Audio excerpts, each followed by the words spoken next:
masih diberi kesempatan untuk bisa berkumpul di sini ya, sehat badan, sehat pikiran, sehingga kita bisa duduk bersama di sini untuk mengikuti presentasi dari Ibu CGP yang ada di SD ini. Kemudian tidak lupa pula selawat beriring salam kita sanjung sajikan ke pangkuan Nabi besar Muhammad SAW, karena beliaulah kita bisa merasakan seperti saat ini, yaitu yang telah membawa kita dari alam kegelapan ke alam yang penuh ilmu pengetahuan, sehingga bisa melahirkan generasi-generasi yang bermilenial ya. Kemudian berikut ini pada hari ini yaitu kami CGP Angkatan 11 yang ada di SD Negeri 9 Matangguli melaksanakan tugas CGP kami, di mana materi yang akan dipaparkan yaitu menyebarkan pemahaman tentang budaya positif yang nantinya akan kami presentasikan secara bergantian. Hari ini kami CGP Angkatan 11 yang ada di SD Negeri 9 Matangguli melaksanakan tugas kami, yaitu tugas CGP, di mana materi yang akan kami paparkan yaitu menyebarkan pemahaman tentang budaya positif yang nantinya akan kami lakukan presentasinya secara bergantian. Berhubung karena di sekolah kita ini sudah ada 3 orang yang sedang pendidikan CGP ya ibu-ibu, dan rasa nasionalisme kita terhadap tanah air kita. Sebelum presentasi, mari sama-sama kita berdiri menyanyikan lagu Indonesia Raya. Pada ibu-ibu, bapak, kami silakan berdiri sejenak ya.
Acara selanjutnya yaitu kata-kata sambutan dari Ibu Kepala Sekolah kepada Ibu Kepala Sekolah ataupun yang mewakili, kami persilakan dengan segala hormat. Assalamualaikum warahmatullahi wabarakatuh. Waalaikumsalam warahmatullahi wabarakatuh. Puji syukur marilah sama-sama kita panjatkan kehadirat Allah Subhanahu wa Ta'ala yang telah memberikan kudrah dan iradahnya kepada kita semua, sehingga kita bisa berkumpul di ruang yang sangat sederhana ini. Selamat beriring salam, marilah kita sanjung sajikan ke pangkuan Nabi besar Muhammad SAW yang telah membawa kita dari alam kegelapan ke alam yang penuh dengan ilmu pengetahuan yang kita rasakan sekarang ini. Penghormatan saya kepada ibu-ibu guru yang telah hadir di ruang yang sangat sederhana ini, kemudian kepada ibu di CGP yang sangat-sangat saya muliakan. Hari ini adalah hari presentasi pada Ibu CGP kita yang di sini akan dipresentasikan tentang budaya positif, yaitu diseminasi budaya positif yang sudah lama kita lakukan. Sebenarnya budaya positif itu sudah lama kita lakukan di SD kita yang SD 9 Matangkuli, tetapi dengan adanya guru penggerak, semoga pembiasan pagi yang kita lakukan selama ini lebih maju lagi dan lebih sangat bermanfaat bagi kita semua dan bagi anak-anak didik kita. Pembiasan pagi yang kita lakukan di sini adalah hari Senin upacara, Selasa literasi, kemudian selanjutnya ayat pendek, Asmaul Husna, kemudian Jumat baca Yasin, dan Sabtu adalah senam pagi. Itulah pembiasan pagi yang kita lakukan. Kemudian bagi yang piket, menjemput anak-anak yang datang ke sekolah, itu adalah tugas piket.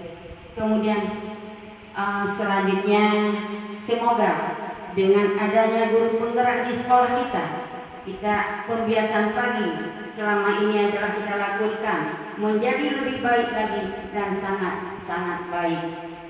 Saya sangat mendukung dengan adanya CGP yang ada di sekolah kita agar menjadi bergerak, tergerak, menggerakkan rekan-rekan yang ada di sekolah kita.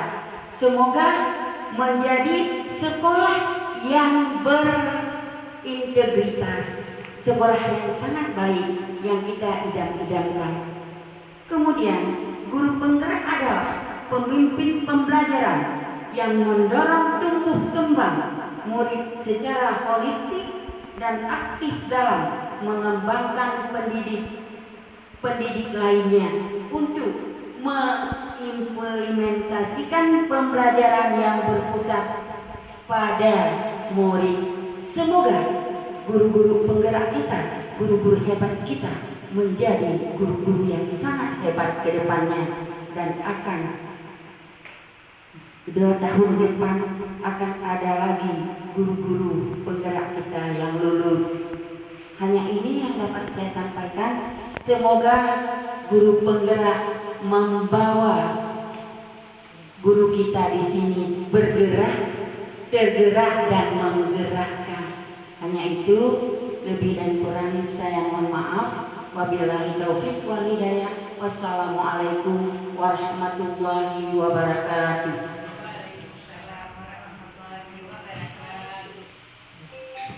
Warahmatullahi wabarakatuh.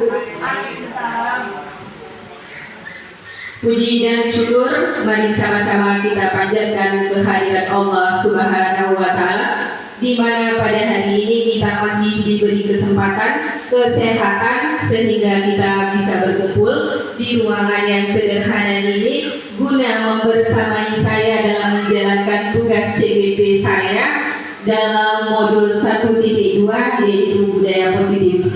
Selanjutnya, salawat dan salam sama-sama kita haturkan kepada Nabi besar Muhammad SAW, yang mana beliau telah membawa kita ke alam yang berilmu pengetahuan seperti saat ini. Penghormatan saya yang pertama sekali kepada Ibu Kepala Sekolah SD Negeri 9 Matangkuli, kemudian kepada seluruh rekan guru yang pada hari ini rela meluangkan waktunya untuk mendengarkan pemahaman diseminasi budaya positif. Terima kasih sekali lagi untuk Bapak Ibu semuanya.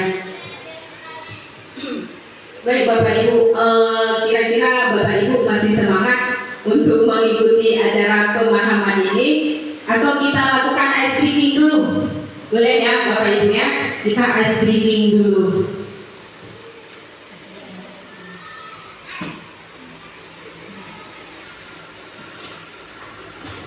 Nah, ice breakingnya Bapak Ibu di sini nanti Bapak Ibu di ice breakingnya Bapak Ibu fokus ke warna, bukan tulisannya, ya. Paham ya Bapak Ibu ya? Kita mulai.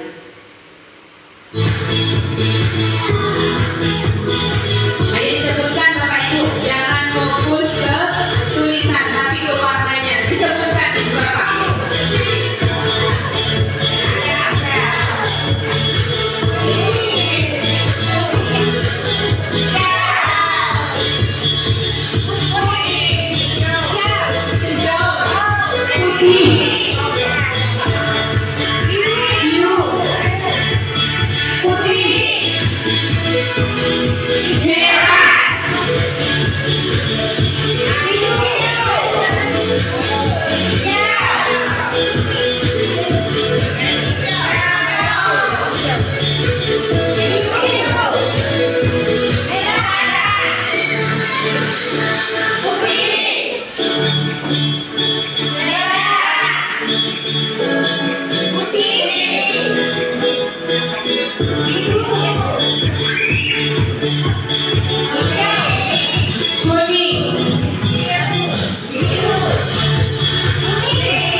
Oke Bapak Ibu, dari 25 soal kira-kira berapa yang Bapak Ibu jawab benar? Silakan Bapak Ibu menilai sendiri. Benar 20 ya Bapak Ibu ya. Baik, udah semangat Ibu Bapak. Sekarang kita lanjutkan ke materi presentasi hari ini, yaitu aksi nyata modul 1.4, berbagi pemahaman dan pengalaman mengenai penerapan konsep-konsep inti budaya positif. Izin Bapak Ibu, di sini bukan karena saya sudah banyak tahu, di sini saya hanya berbagi atau sharing tentang pemahaman pengalaman mengenai penerapan konsep inti budaya positif. Ya Bapak Ibu ya. Ini fasilitator saya yaitu Ibu Siti Kuzaimah. Beliau dari Kalimantan, dan pengajar praktik saya ini Bapak Samsul SPD MPD. Nah, ada pun konsep-konsep inti dari budaya positif, dari modul budaya positif, yaitu ada 7 konsep inti. Yang pertama perubahan paradigma belajar, kemudian yang kedua disiplin positif, kemudian yang ketiga kebutuhan dasar manusia, kemudian motivasi perilaku manusia, ada posisi kontrol, keyakinan kelas, dan segitiga restitusi. Nah, sebelum ke materi Bapak Ibu, di sini ada pertanyaan pemantik. Setujukah Bapak Ibu atau tidak setujukah? Hukuman dapat mendisiplinkan anak. Bagaimana menurut Bapak Ibu? Setuju atau tidak? Tidak ya Bapak Ibu, karena ketika hukuman kita berikan dengan tujuan untuk mendisiplinkan anak, maka anak tetap akan mengulangi kesalahan yang sama. Mereka merasa sudah tidak takut lagi dengan hukuman yang kita berikan karena sudah sering kita berikan. Yang kemudian pemberian hukuman dengan hal positif seperti membaca atau membersihkan halaman sekolah dapat meningkatkan disiplin anak. Setuju atau tidak Bapak Ibu? Setuju ya. Ketika anak berbuat salah, kita menghukumnya dengan memberinya hukuman yang positif. Seperti tadi di sini, seperti membaca ya, itu hal positif. Hukumannya dalam bentuk hal positif. Kemudian memberi penghargaan dapat meningkatkan motivasi belajar anak. Setuju atau tidak Bapak Ibu? Tidak ya, karena kalau kita selalu ketika motivasi belajarnya anak itu meningkat, kita memberikan penghargaan kepada anak tersebut. Nanti ketika kita tidak memberikan reward atau biasanya kan ada reward, ada punishment ya Bapak Ibu ya. Ketika kita terus-terusan memberi reward, ketika suatu saat tidak memberikan reward, si anak akan mengharap ya. Nah, di sini ada pendidikan dari inti budaya positif tadi, ada pendidikan paradigma baru. di mana pendidikan yang berorientasi pada penguatan kompetensi dan pengembangan karakter yang sesuai dengan nilai-nilai Pancasila. Pembelajaran paradigma baru memastikan praktik pembelajaran yang berpusat pada murid. Kemudian yang mana setiap murid belajar sesuai dengan kebutuhan dan tahap perkembangannya untuk mewujudkan profil pelajar Pancasila. Kalau kita berbicara tentang pembelajaran yang berpihak pada murid, Bapak Ibu, bagaimana menurut Bapak Ibu? Ada yang mau berpendapat atau memberi tanggapan? Ayo Bapak Ibu. Ada? Yang berpusat kepada murid, pembelajaran yang berpusat kepada murid. Ada Bapak Ibu? Ya, silakan.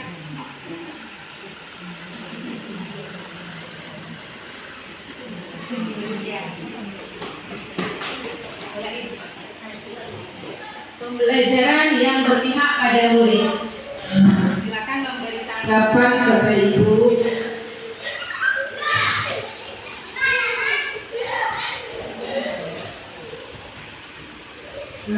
Berpihak pada murid di sini yaitu mungkin kita belajarnya yang bukan pemaksaan ya. Jadi mereka yang memberikan kebebasan. Jadi kita beri kebebasan mereka apa yang mereka perbuat tapi sesuai dengan bahan ajaran yang kita berikan kepada mereka tadi. Jadi di sini kan otomatis mereka nggak sama ya, tingkat pemahaman mereka. Ada yang rendah, ada yang sedang, dan ada yang tinggi. Nah, di sini mereka juga di sini kita ajarkan berkolaborasi ya. Jadi supaya mereka terbiasa berkolaborasi dengan teman-teman mereka. Jadi supaya yang tadinya rendah, bukan EQ ya, kan? Pemahamannya masih rendah, ada yang pemahamannya lebih tinggi, mereka bisa mentransfer ilmu mereka, ya kan ya, kira-kira seperti itu. Oke, baik, terima kasih untuk Bu Nur Hamidah yang sudah memberikan tanggapannya tentang pembelajaran yang berpusat pada murid. Di sini sesuai dengan filosofi Ki Hajar Dewantara bahwa kita sebagai guru itu harus menghamba kepada murid, yaitu kita memberikan pembelajaran itu sesuai dengan minat bakatnya murid. Ya, kita di sini tidak boleh menuntut Bapak Ibu, tapi kita di sini menuntut. Kita sebagai pendidik di sini adalah sebagai fasilitator.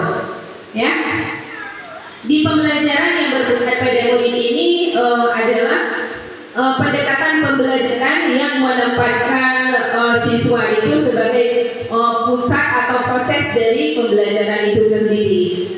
Setiap pembelajaran yang kita rancang itu harus mempertimbangkan kebutuhan murid, gaya belajarnya murid, minat dan bakat peserta didik. Itu untuk pembelajaran yang berpusat pada murid. Adapun Bu, dari manfaat pembelajaran yang berpusat pada anak ini, yaitu manfaatnya apa?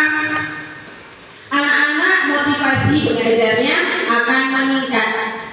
Ya, kalau kita pembelajaran yang kita lakukan itu pembelajaran yang berpusat pada anak, manfaatnya motivasi belajarnya akan meningkat. Siswa menjadi termotivasi.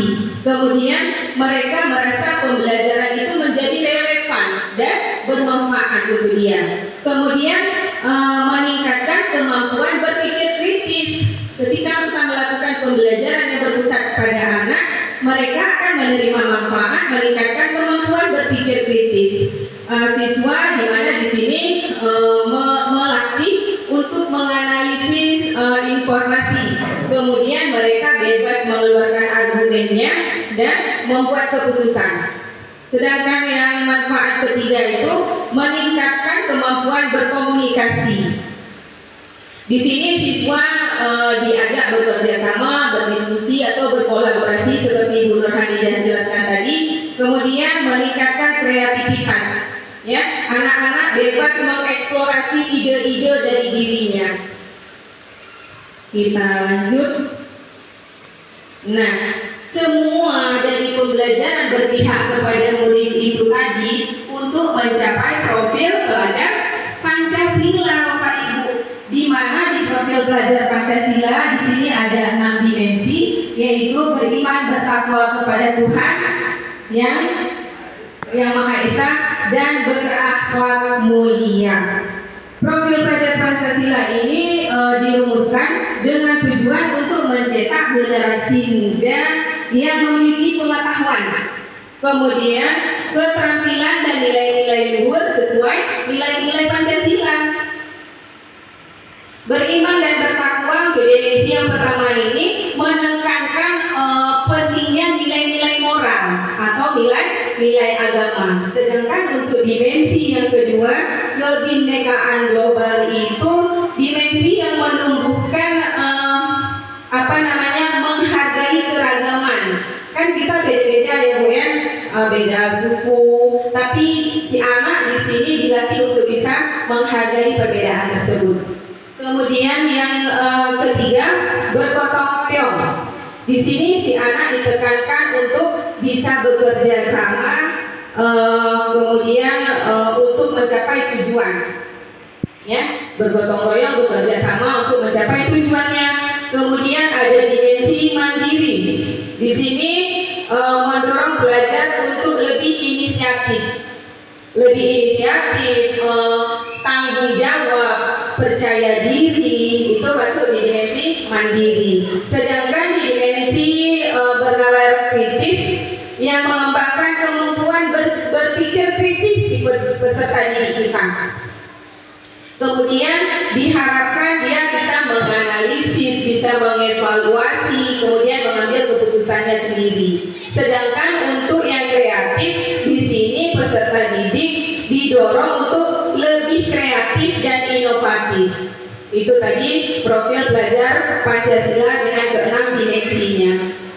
Nah, ini Bapak Ibu, ini sering sekali terjadi miskonsepsi tentang teori kontrol, di mana kita berilusi kalau kita ini sebagai guru kita bisa mengontrol murid kita. Menurut Bapak Ibu, bisakah kita yang mengontrol peserta didik kita? Bisa? Tidak ya Bapak Ibu. Setiap orang itu hanya bisa mengontrol dirinya sendiri, ya. Bukan orang lain yang mengontrol diri kita, tapi diri kita sendiri. Kemudian yang ilusi kedua, bahwa semua penguatan positif itu efektif dan bermanfaat. Setuju Bapak Ibu? Untuk ilusi yang kedua, tidak ya Bapak Ibu ya, tidak semua penguatan positif itu efektif dan bermanfaat. Tidak semua Bapak Ibu. Karena apa? Tidak semua jenis penguatan itu cocok untuk semua individu.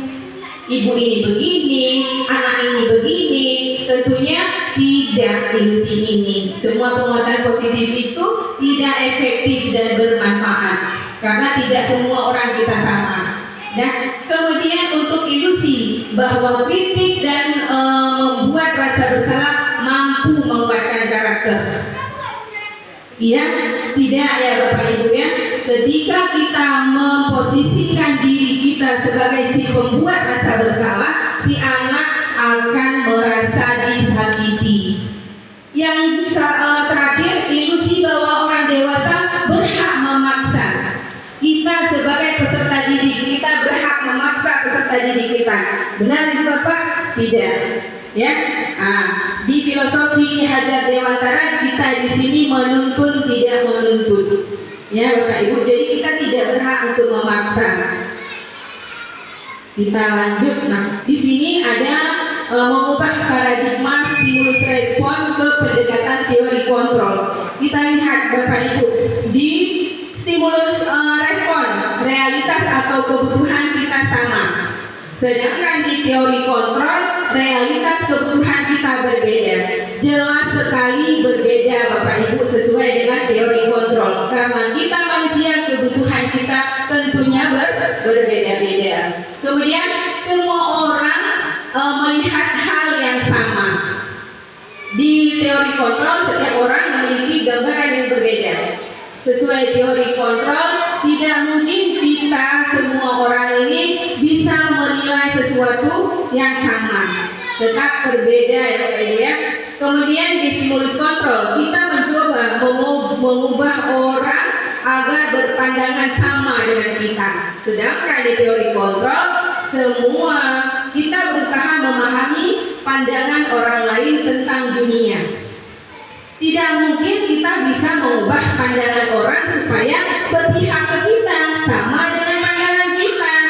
Jadi kita ambil teori kontrolnya, kita berusaha memahami pandangan orang lain tentang dunia.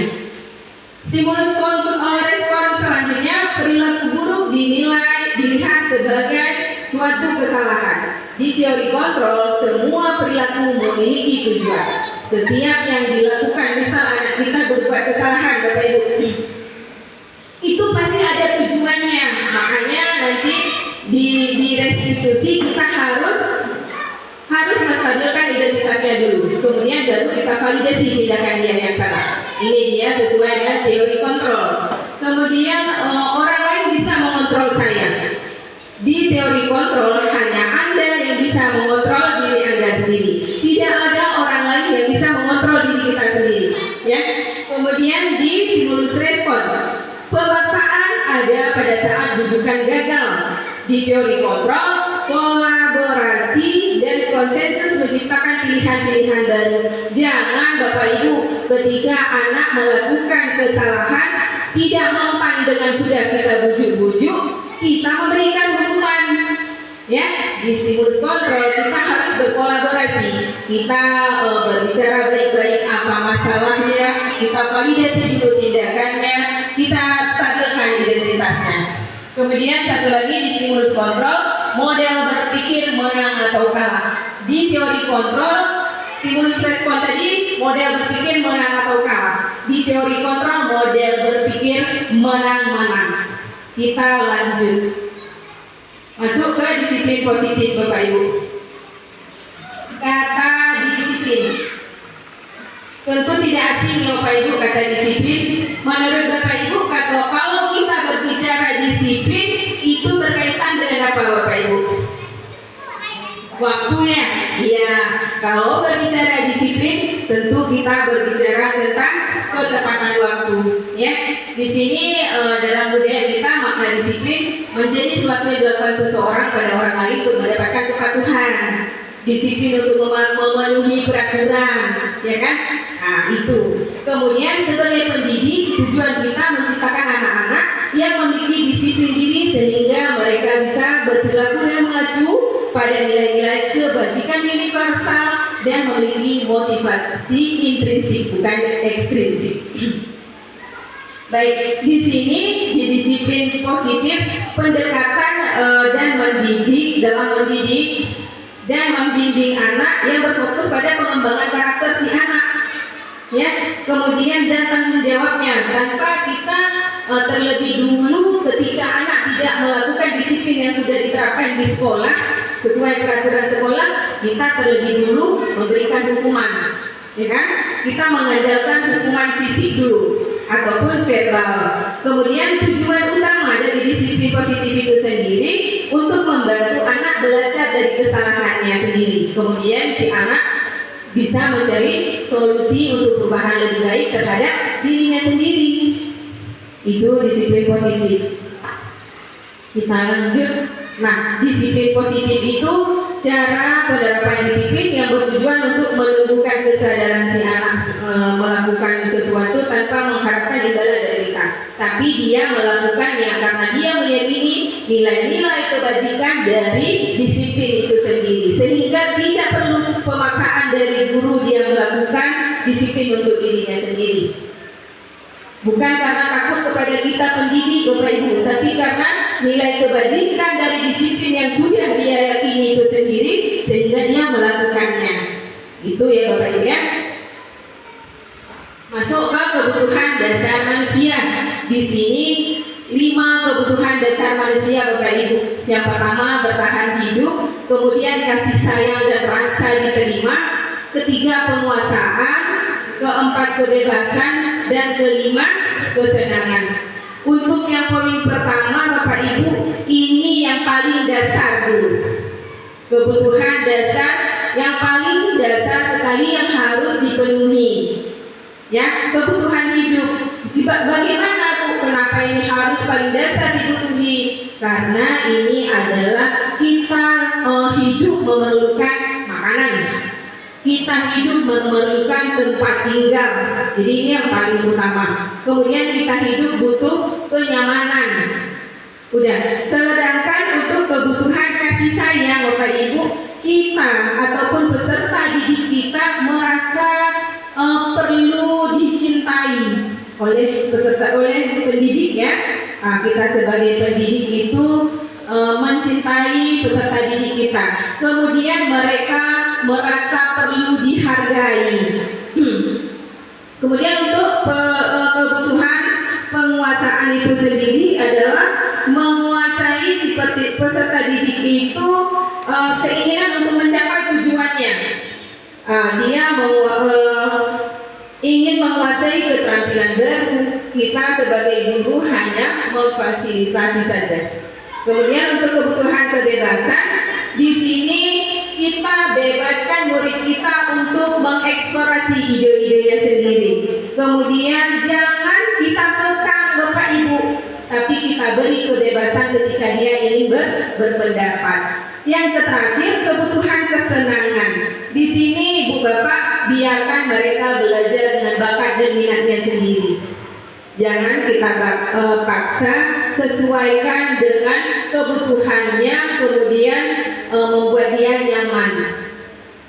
Itu ya Bapak Ibu, 5 kebutuhan dasar. Apabila ada dari 5 kebutuhan dasar yang tidak dipenuhi, tentu akan timbullah masalah. Kemudian motivasi perilaku manusia. Motivasi itu adalah dorongan yang timbul pada diri seseorang secara sadar atau tidak sadar untuk melakukan suatu tindakan dengan tujuan tertentu. Motivasi ini ada 2 jenis Bapak Ibu, yaitu motivasi ekstrinsik, yaitu yang berasal dari luar. Murid melakukan disiplin dikarenakan takut dihukum atau menghindari hukuman, bukan karena nilai-nilai kebajikan yang sudah diyakini dia sendiri dia lakukan, tapi karena begitu tiba di pintu gerbang, ketika dia terlambat datang, dia udah merasa ketakutan melihat muka guru yang ekspresinya sangar, penghukum. Kemudian murid melakukan disiplin diri dikarenakan ingin mendapatkan imbalan. Ini motivasi ekstrinsik Bapak Ibu. Motivasi yang lahir dari luar, bukan karena dari keyakinannya sendiri. Ketika dia melakukan, saya mau hari ini datang tepat waktu supaya saya nanti dapat ini dari bapak atau ibu. Nah, itu motivasi ekstrinsik ya, dari luar, bukan dari keyakinan yang dia yakini sendiri. Kemudian yang kedua, motivasi intrinsik. Motivasi yang berasal dari dalam diri, yaitu menghargai nilai-nilai kebajikan diri sendiri. Kemudian murid melakukan disiplin dikarenakan sadar akan nilai-nilai kebajikan dirinya sendiri.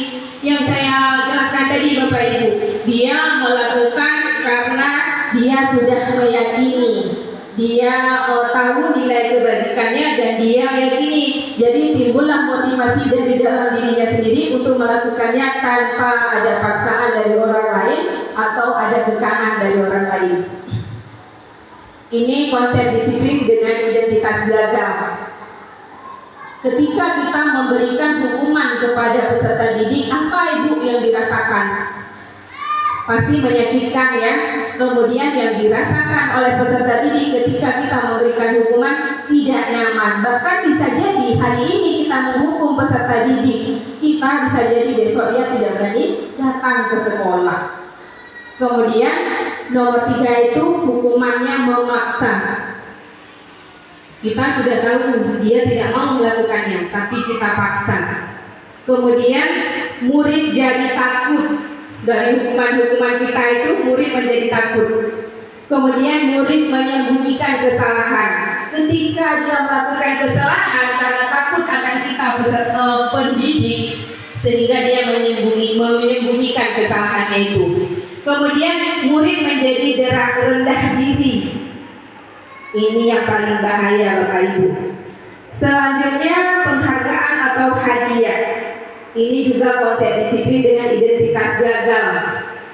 Kita setiap misalnya ini anak harus mengerjakan tugas. Siapa yang selesai tugas duluan nanti ibu mengiming-imingi dia dengan hadiah. Ini tentu tidak efektif. Yang kedua apa? Merusak hubungan. Ketika kita kasih hadiah, besok kita buat lagi begitu. Anak yang lain lebih cepat selesai kita tidak kasih hadiah, tentu akan timbul sifat iri Bapak Ibu. Selanjutnya mematikan kreativitas. Anak-anak menjadi tidak kreatif. Kemudian menghukum dengan sistem ranking. Ini juga pernah terjadi di lingkungan sekolah. Kemudian merampas hak menghargai dirinya.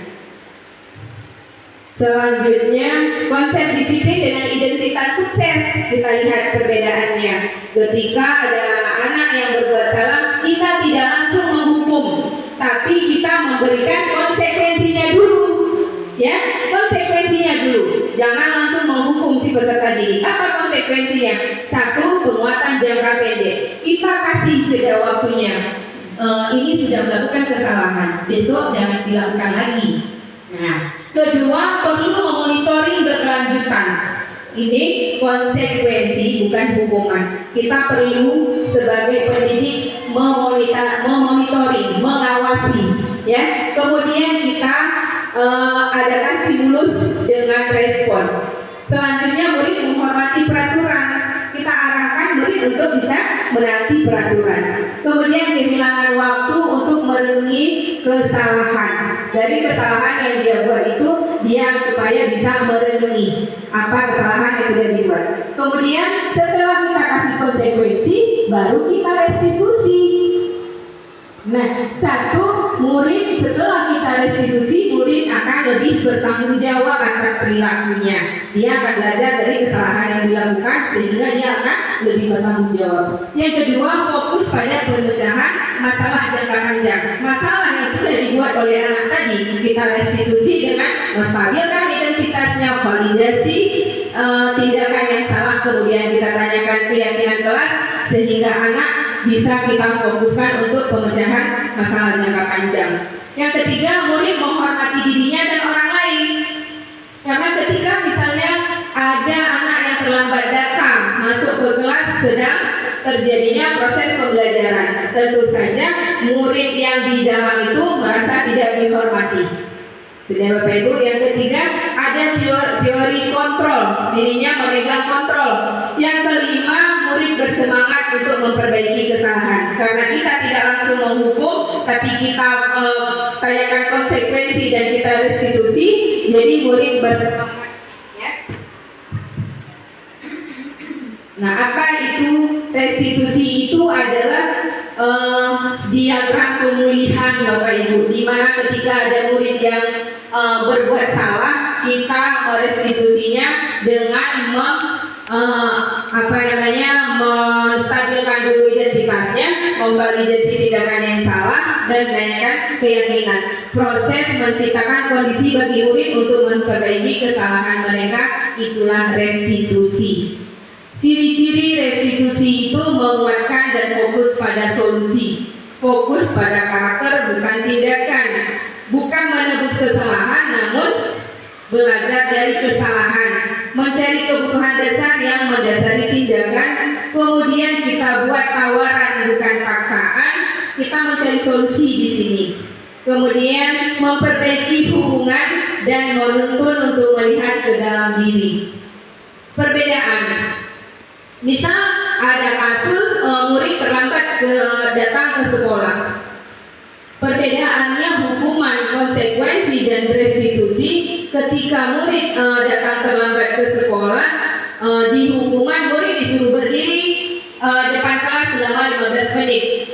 Kemudian guru marah-marah terhadap murid sehingga murid menjadi takut.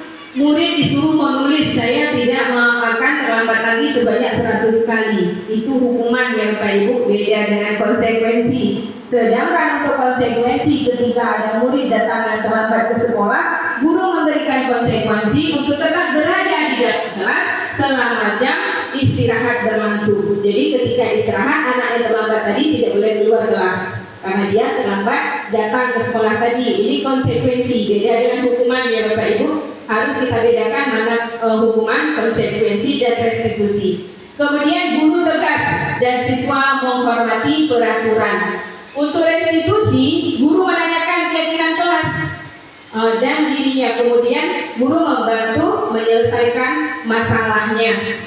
Setelah kita tahu masalahnya apa, nanti kita cari solusinya sehingga masalahnya selesai di restitusi.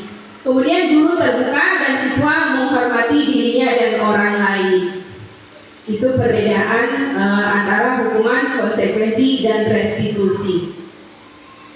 Ibu, sekarang kita masuk ke contoh penerapan 5 posisi kontrol guru, ya Bapak Ibu ya.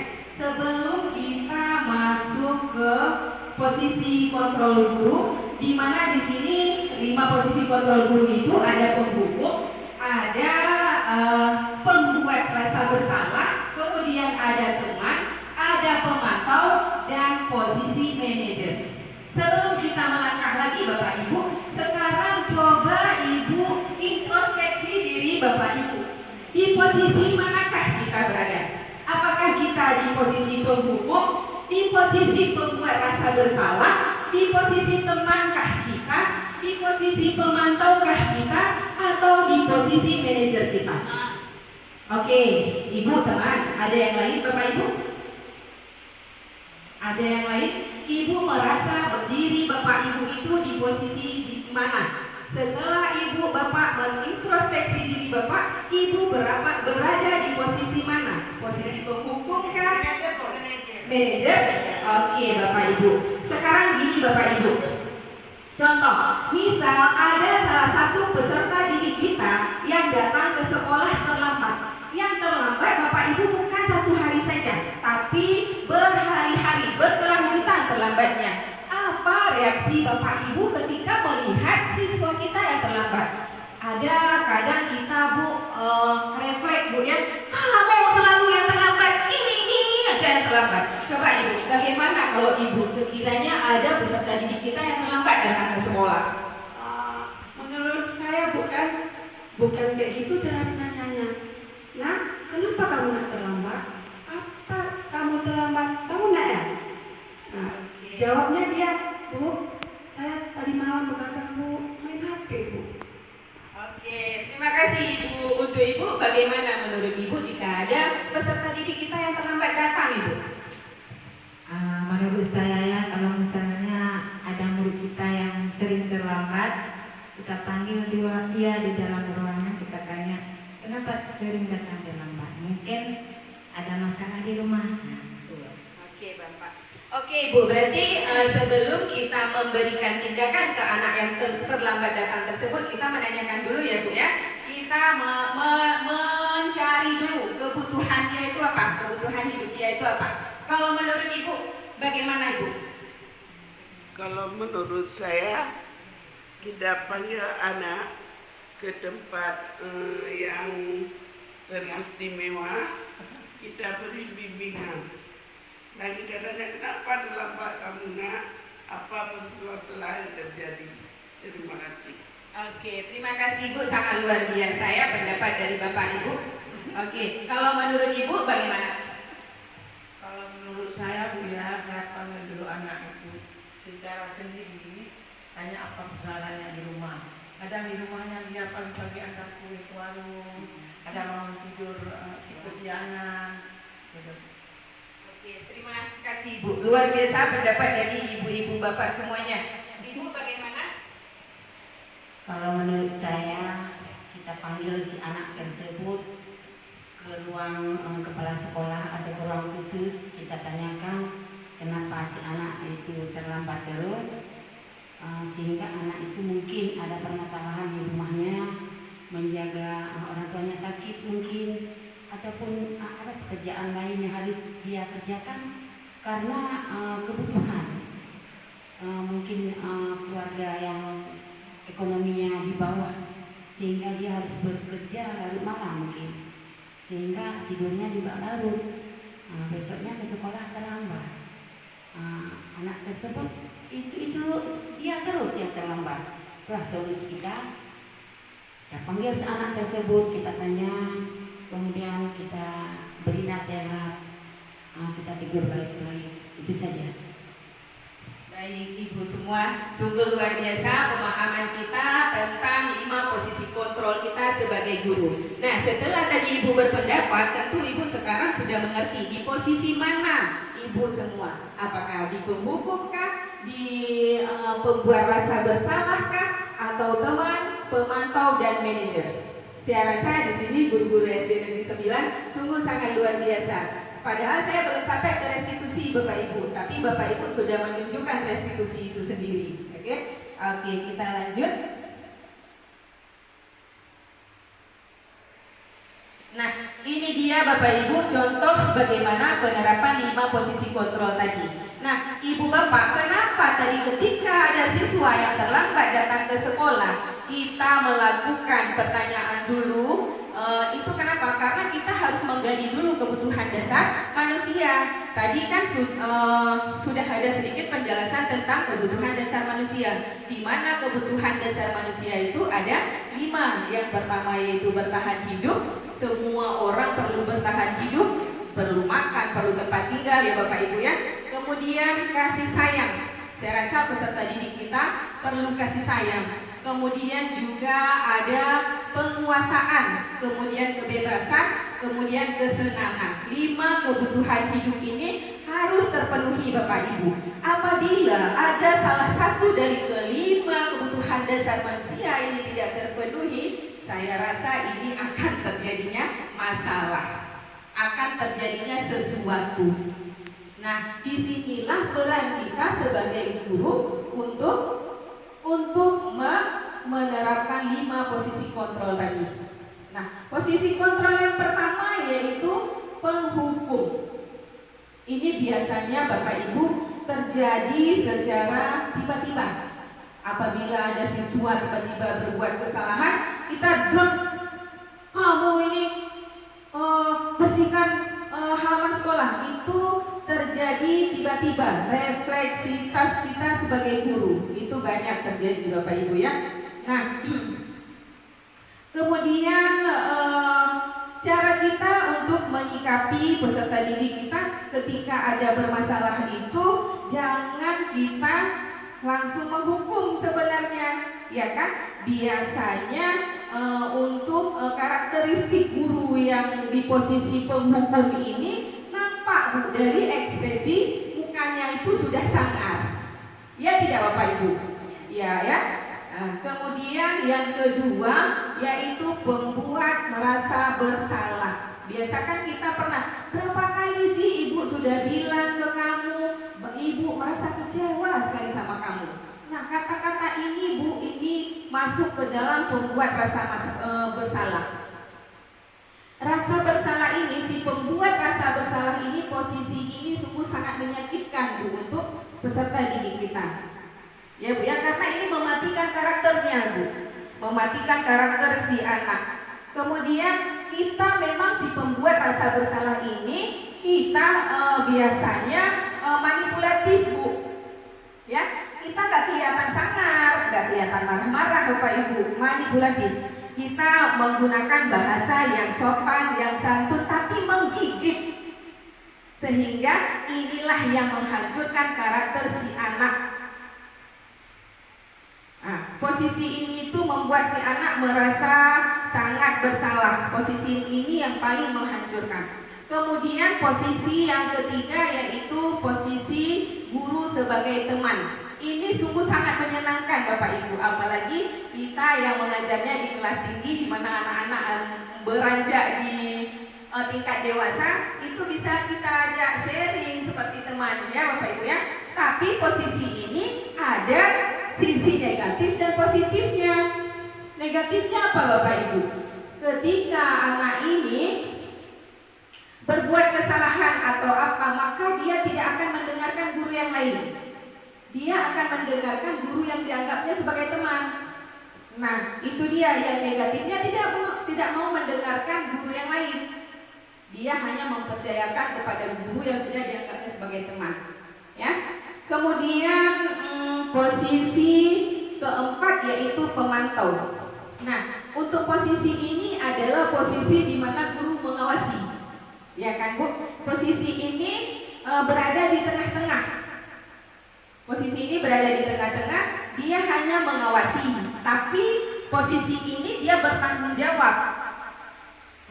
Biarpun dia tidak berpihak, tidak mendukung, tapi dia bertanggung jawab. Ini adalah posisi pemantau. Kemudian yang terakhir, ini posisi yang paling ideal kita sebagai guru. Apa Bapak Ibu yang terakhir? Posisi manajer.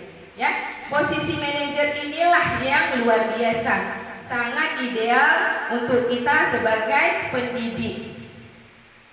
Di mana posisi manajer ini adalah peserta didik dengan kita itu saling bekerja sama, saling berkolaborasi. Ketika ada peserta didik yang berbuat salah, kita sebagai guru menstabilkan dulu identitasnya. Kemudian kita menggali kebutuhan hidupnya. Kenapa ketika dia bermasalah, bukan langsung menghukum, ya Bapak Ibu ya. Itu dia posisi yang paling ideal, yaitu posisi sebagai manajer. Si peserta didik ini kita mengajak dia untuk mempertanggungjawabkan perilakunya di sini.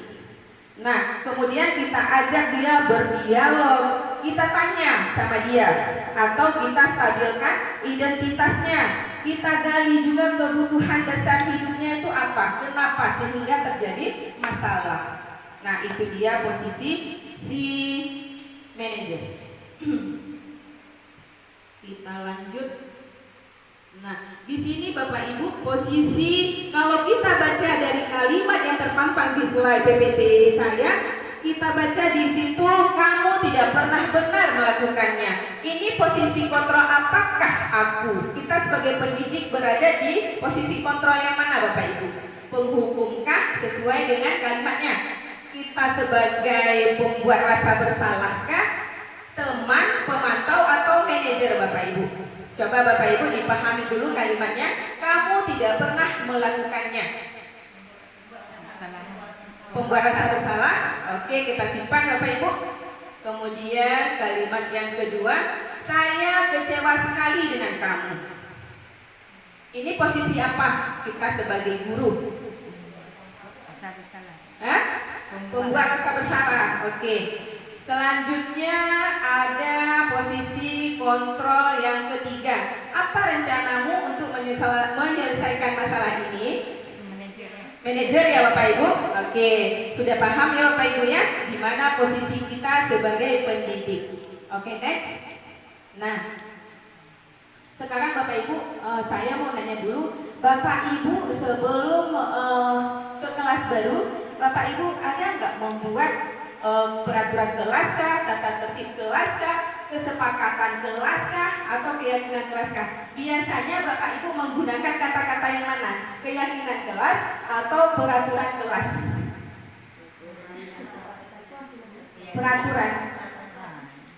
Peraturannya keyakinan kelas ya Bapak Ibu. Oke, kita lihat sekarang Bapak Ibu, kenapa keyakinan kelas? Kenapa tidak peraturan kelas atau tata tertib kelas? Itu ya pertanyaan Bapak Ibu. Sekarang kita lihat ilustrasinya. Nah, ini ada siswa yang berkendaraan kemudian memakai helm.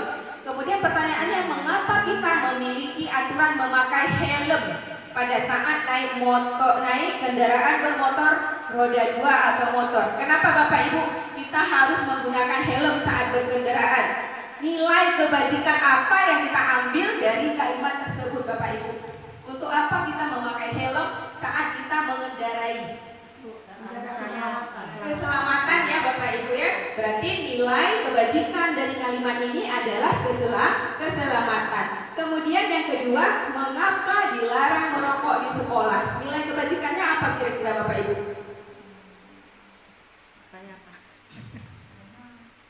Supaya dilarang merokok Bapak menjaga apa? Kesehatan ya Bapak Ibu ya.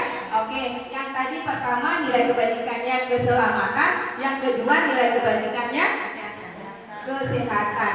Oke, nah dari keyakinan kelas atau peraturan kelas tadi, di sini kita bisa belajar Bapak Ibu. Kenapa kita harus menjaga keselamatan dan kesehatan? Karena di sini anak-anak itu sebelum kita berangkat ke keyakinan kelas, dari peraturan kelas itu kita ambil dulu ke positifnya.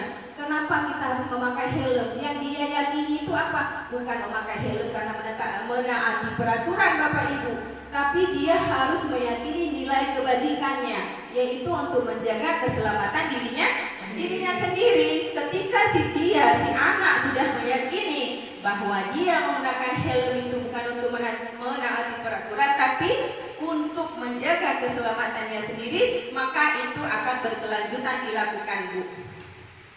Karena itu kenapa kita membuat keyakinan kelas dari peraturan kelas tadi, kita mengambil positifnya menjadi keyakinan kelas.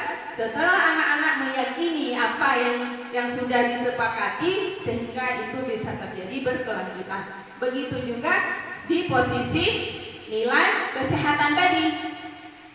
Kenapa dia tidak boleh merokok? Karena untuk menjaga kesehatannya sendiri, itu yang diyakini. Nilai kebajikannya yang diyakini untuk menjaga kesehatan diri sendiri. Paham ya Bapak Ibu ya? Lanjut. Nah, bagaimana pembentukan keyakinan kelas itu sendiri? Tentu untuk pembentukan keyakinan kelas sendiri itu di kelas harus lebih abstrak dari peraturan, Ibu ya. Berarti dari peraturan itu kita positifkan lagi menjadi keyakinan. Kemudian kata-kata yang di dalam keyakinan itu sedikit saja, Ibu, agar mudah dilihat, diingat, dipahami. Ya, jangan keyakinan kelasnya panjang lebar, tapi susah untuk dipahami. Ya, kita misalnya membuat buang sampah pada tempatnya, tapi nanti kita buat kalimat positifnya, tapi singkat. Kemudian berupa pernyataan universal, Ibu Bapak. Kemudian sesuai juga dengan kondisi kelas. Ya, jangan orang buat keyakinan kelas begitu, kita nyontek tapi tidak sesuai dengan kelas kita. Ya, kemudian dibuat dalam bentuk positif yang saya bilang tadi. Kemudian warga kelas itu harus kita libatkan semua. Dari peraturan tadi yang sudah kita sepakati, baru kita menjadikan keyakinan kelas. Kita lanjut. Nah, Ibu Bapak, sekarang kita masuk ke ini dia, segitiga restitusi. Segitiga restitusi ini adalah diagram pemulihan Bapak Ibu, di mana saat ada peserta didik kita yang membuat kesalahan, kita fokusnya bukan untuk memperbaiki kesalahan si anak, tapi kita untuk mengembangkan karakter si anak. Kita mengembangkan karakter si anak, bagaimana cara dia mencari solusi kepada dirinya sendiri setelah melakukan kesalahan tadi. Nah, di sini Bapak Ibu, di tindakan segitiga restitusi itu ada 3 tahap, yaitu menstabilkan identitas, kemudian memvalidasi tindakan yang salah, kemudian yang terakhir menanyakan keyakinan. Di segitiga restitusi ini adalah suatu proses dialog yang dijalankan oleh guru dan dapat menghasilkan murid yang mandiri dan bertanggung jawab. Kemudian yang pertama sekali, ketika ada siswa atau peserta didik kita yang berbuat salah, kita menstabilkan dulu identitasnya Bapak Ibu. Kita panggil si anak, kemudian kita tanyakan apa yang sudah dia buat tadi. Nah, kemudian kita validasi tindakan yang salah, di mana di sini kita bantu si anak untuk menganalisis kebutuhan dasarnya yang belum terpenuhi. Yang ketiga yaitu menanyakan keyakinan. Bapak Ibu, menstabilkan identitas itu bagian dasar dari segitiga restitusi. Sebelum kita merestitusi itu, kita menstabilkan dulu identitasnya supaya si anak tenang dulu, baru kita menanyakan kenapa, apa masalahnya. Kalimat yang bisa kita ucapkan itu, nah ini dia Bapak Ibu contoh kalimat untuk menstabilkan identitas. Berdasarkan prinsip membuat kesalahan adalah bagian dari proses pembelajaran. Ketika si anak berbuat kesalahan, kita stabilkan dulu identitasnya. Kita menggunakan berbuat salah itu wajar. Ibu juga pernah berbuat salah. Ya, begitu caranya. Kemudian tidak ada manusia yang sempurna Bapak Ibu. Kita boleh melakukan bahasa-bahasa itu ke anak kita saat kita merestitusi dengan menstabilkan identitasnya dulu. Kemudian ibu bapak juga pernah melakukan itu. Kemudian ibu bapak tidak mau mencari siapa yang salah, tapi ibu ingin mencari solusi dari permasalahan. Kita menstabilkan identitas ini bukan untuk mengejas dia, tapi kita mencari solusi dari kesalahan yang dia buat. Kemudian kamu berhak merasa begitu. Itu untuk tahap menstabilkan identitas. Untuk tahap selanjutnya, validasi tindakan yang salah Bapak Ibu. Divalidasi tindakan yang salah ini berdasarkan prinsip setiap perilaku berusaha memenuhi suatu kebutuhan tertentu. Di sini kita bisa menggunakan kalimat kamu pasti punya alasan mengapa melakukan hal itu. Nah, ini dia tadi Ibu Bapak yang saya tanyakan tadi ketika ada siswa yang terlambat. Ya, nah, kita mencari tahu dulu, menggali dulu kenapa si siswa ini terlambat. Dari jawaban Bapak Ibu tadi, mungkin dia membantu ibu, mungkin dia terlambat bangun, ya. Ini dia Bapak Ibu, validasi dulu tindakan dia, tindakan yang salah. Kemudian boleh menggunakan padahal kamu bisa melakukan yang lebih buruk dari ini ya. Nah, kemudian kamu patut bangga karena telah melindungi sesuatu yang penting buatmu. Kemudian kamu melakukannya karena mempertahankan sesuatu yang penting bagimu. Gitu ya Bapak Ibu kalimatnya untuk validasi tindakan yang salah. Di tahap yang ketiga menanyakan keyakinan.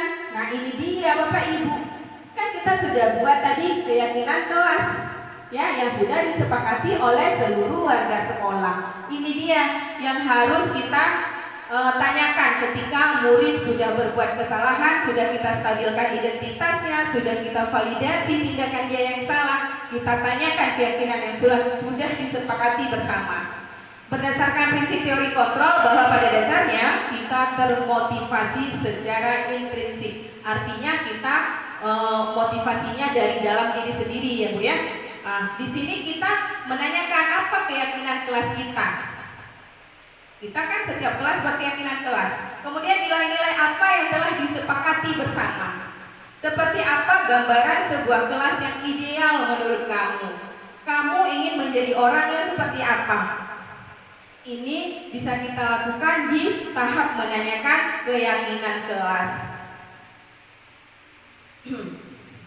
Baik Bapak Ibu, dari 5 posisi kontrol tadi yang sudah saya bahas, setiap 5 posisi kontrol tadi yaitu penghukum, pembuat rasa bersalah, teman, pemantau, dan manajer, itu semua ada dampaknya Bapak Ibu.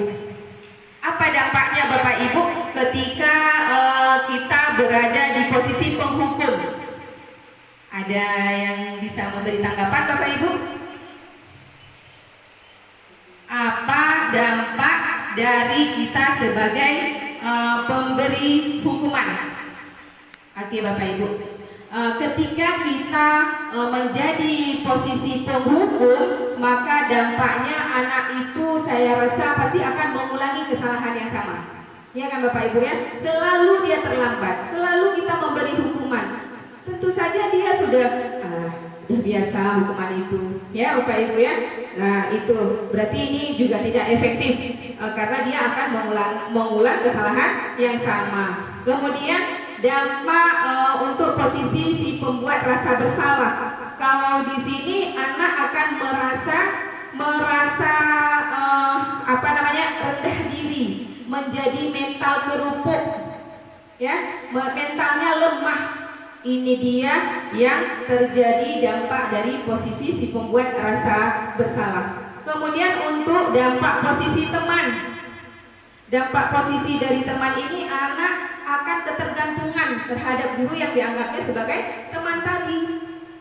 Itu untuk yang pemantau, dampaknya itu menitik beratkan pada sanksi atau hadiah. Ini ada punishment dan reward ya Bapak Ibu ya. Itu untuk posisi pemantau, dampaknya itu. Yang terakhir, dampak posisi manajer ini, anak akan mencari, mengevaluasi dirinya sendiri, kemudian menganalisis kebutuhan dasarnya sendiri, kemudian terpenuhikah tidakkah kebutuhan dasarnya sendiri, kemudian dia juga akan mencari solusi untuk dirinya sendiri.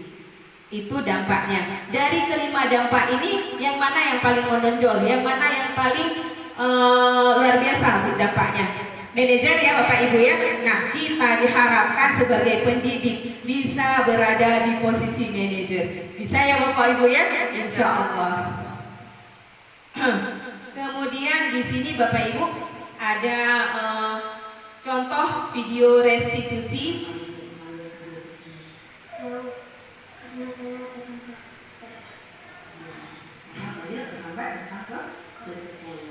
Ibu sudah konfirmasi dengan Bu Tiket dan Bu yang lain bahwa kalau Fadil bukan hanya di jam pelajaran itu saja yang dianggap. Ternyata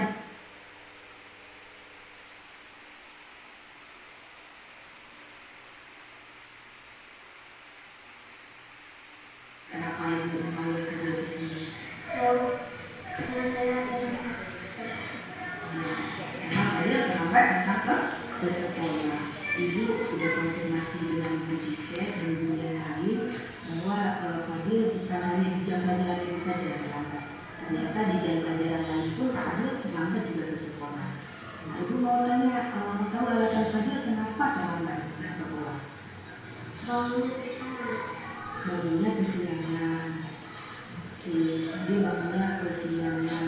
Fadil masih ingat nggak keyakinan kelas yang sudah kita sepakati bersama? Baik. Kesepakatan keyakinan kelas yang mana yang Fadil ingat yang sudah? Datang ke sekolah tepat waktu. Oke, harusnya Fadil datang ke sekolah itu tepat waktu. Nah, sesuai dengan keyakinan kelas kita. Untuk kedepannya ada nggak solusi dari Fadil supaya Fadil tidak terlambat ke sekolah? Kalau cepat supaya tidak terlambat ke sekolah. Ya.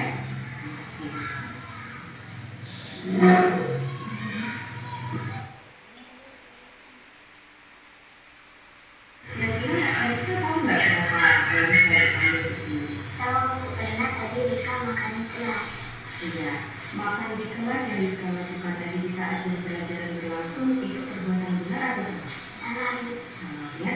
Sebenarnya mau makan di kelas itu tidak apa-apa. Ibu kalau lapar boleh makan di kelas. Jadi kita harus lihat dulu waktu dan tempatnya. Nah, tadi Rizka makan di kelas itu pasti ada alasannya. Ya, kenapa Rizka? Maka itu karena tadi di rumah nggak sempat sarapan. Buru-buru ke sekolah ternyata nggak ada tidur. Selain makan di kelas, ada nggak cara lain yang bisa Rizka lakukan? Ada, Bu. Harusnya tadi Rizka sarapan dulu di rumah. Rizka kemungkinan nggak keyakinan kelas yang sudah kita sepakati? Kira-kira makan di kelas melanggar keyakinan kelas kita nggak?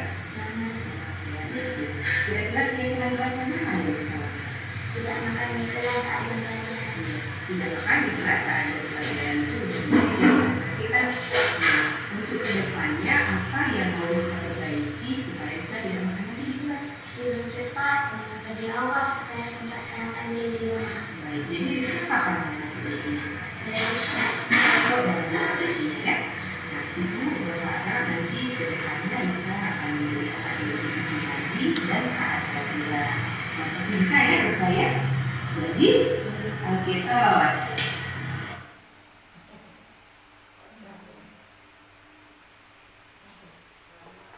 Al-Fatihah, kelas 5 di SD Negeri 9 Madani. Saya senang bisa berdiskusi dengan Bu Asraya, tidak diberi hukuman atas kesalahan saya, dan saya diberikan solusi agar saya belajar menjadi lebih disiplin. Terima kasih, Bu. Nah, ini tadi Bapak Ibu contoh segitiga restitusi di mana ketika ada peserta didik kita yang berbuat kesalahan, kita memanggil, kemudian menstabilkan identitasnya, kemudian menindaklanjuti menstabilkan identitasnya, kemudian kita tanyakan dulu kenapa dia. Validasi tindakan yang salah ya Bapak Ibu, kemudian baru kita menanyakan keyakinan kelas, sesuai tidak dengan keyakinan kelas kesalahan yang dia buat tersebut. Nah sekarang Bapak Ibu, tujuan mulia dari penerapan budaya positif ini adalah agar terbentuknya murid-murid yang berkarakter, yang berdisiplin, santun, jujur, peduli, kemudian bertanggung jawab dan merupakan pembelajar sepanjang hayat sesuai dengan standar kompetensi lulusan yang diharapkan. Nah, sampai di sini dulu presentasi diseminasi budaya positif dari saya Asraria CGP Angkatan 9 SD Negeri, CGP Angkatan 11 SD Negeri 9 Matangkuli. Lebih dan kurang saya mohon maaf sebesar-besarnya kepada Ibu Bapak. Semoga ini menjadi membawa manfaat untuk kita semua, karena saya di sini juga masih berproses Bapak Ibu. Semoga kedepannya akan menjadi lebih baik lagi. Akhir kata, wassalamualaikum warahmatullahi wabarakatuh. Warahmatullahi wabarakatuh. Perkenalkan, nama saya Heriani. Sebagai salah satu peserta dalam kegiatan diseminasi yang dilakukan oleh Bu Asraria, saya sangat senang sekali karena dengan mengikuti kegiatan tersebut dapat menambahkan pengetahuan saya tentang budaya positif, seperti halnya filosofi Ki Hajar Dewantara, yaitu segitiga restitusi dan pembuatan keyakinan kelas. Saya akan menerapkan kegiatan segitiga restitusi tersebut kepada siswa saya secara bijaksana. Terima kasih. Wassalamualaikum warahmatullahi wabarakatuh.